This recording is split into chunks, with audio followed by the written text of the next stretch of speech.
Good morning, everyone. I have done a video on this topic before. It's all about eliminating the lies that happen between your ears and living up to your potential. I'm doing a video again on this, and I hope to add a few new things. Why? Because this topic comes up a lot when I work with my coaching clients. It also just comes up in general conversation, especially between women. So I have a question for you. What's going on between your ears? Seriously, what voices are you hearing inside of your head? Is the negative committee meeting and having some big convention inside of your head, or uplifting thoughts making themselves comfortable inside of your head and calling it home? If you are like me, you have to constantly filter your thoughts that are going through your head. You have to filter out the truth from the lies. Now, this can seriously be a full-time job, and it's really not for the weak because you've got to be on it. So, acceptable, accurate, admirable, agreeable, fair, feasible, focused thoughts, well, they can stay. But the callous, the coarse, the cutting, the creepy, the cruel, the damaging, the deplorable, or just the distressing thoughts, they've got to go. So I'm constantly sifting. So the negative self-talk, the low self-esteem, the lies, they can help keep you from living fully. That's a no-brainer. Oftentimes, the ugly, degrading thoughts that happen in our head can actually take up a book. But those nice and grace-filled things that we think about ourselves, oftentimes they could barely fill up a Post-it note. It's really sad. Why? Why is that? I believe it's because sometimes we shrink what's possible to fit the narrative that we believe about ourselves, or that we hear about ourselves. And we give hundreds and hundreds of reasons why we can't do something. I'm too old. I'm too young. I'm not smart enough. If people really knew the real me, they wouldn't like me. I'm not worthy enough. I've got no purpose.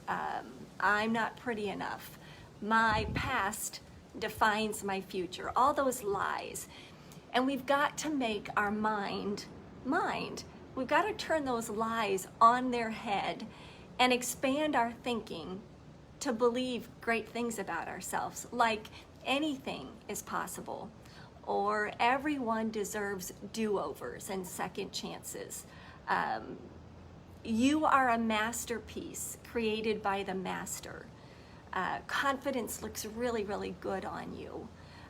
You are enough just the way you are. You have gifts and talents. Perfection is impossible, and each of us is perfectly imperfect. You've got to start using affirming words and making your mind. So once you've called BS on the lies, and I hope that you do, then it's time to make moves and begin living to your fullest potential, or at least making steps toward it. Try new things. Identify the things that bring you joy and bring you happy, and then pursue them. Take massive action on things. Choose things that are just out of your reach, and they make you step out of your comfort zone. You got to be persistent, you got to be tough, and you shouldn't give up. And when you're afraid of doing scary things and you're unsure of yourself, change your perspective and ask yourself, why am I busy doubting myself when others are intimidated by me? And when I say intimidated, I don't mean that you're all that and a side of fries. I just mean that you are greater than you think you are. So why do you doubt yourself when others are intimidated by you? So if you think you can't, then you got to think again, because yes, you can. And you don't need to be perfect to be amazing. So remember, your self-worth isn't dependent on what people think of you. It's not. And you don't have to prove yourself to anyone.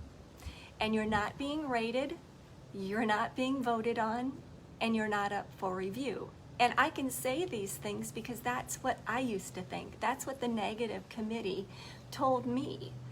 So you can be weird, you can be wacky, I'm weird, you can be quirky, you can be quiet, you can be the life of the party, you can dance on tables, you can be shy, you can be anything that you want. The world needs you in whatever way, shape, or form you are, and the world does not need a cookie cutter or carbon copy of anything. It needs you. So please, please, please believe this. Claim it and don't ever forget it.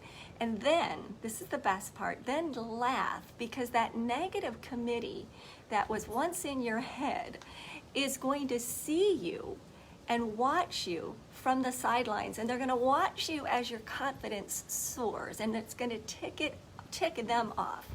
And by the way, confidence looks really, really good on a person. So be sure and wear it often. And I don't mean like a boasting confidence. I just mean a confidence in who you are.